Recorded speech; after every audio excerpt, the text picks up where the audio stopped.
Toy izao ndray avana ny teny zaraina zay omenantsika anio. Tiavo ankafizo ny miaraka amin'ny Kristy. Aoka ianao ho tia ilay Andriamanitra ao amin'ny fonao rehetra.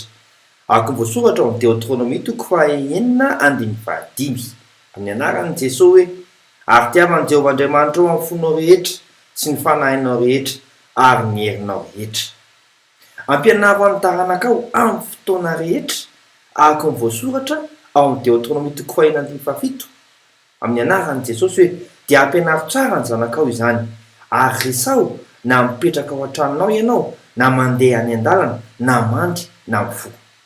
Ary soraty ho hita ao an-tranonao.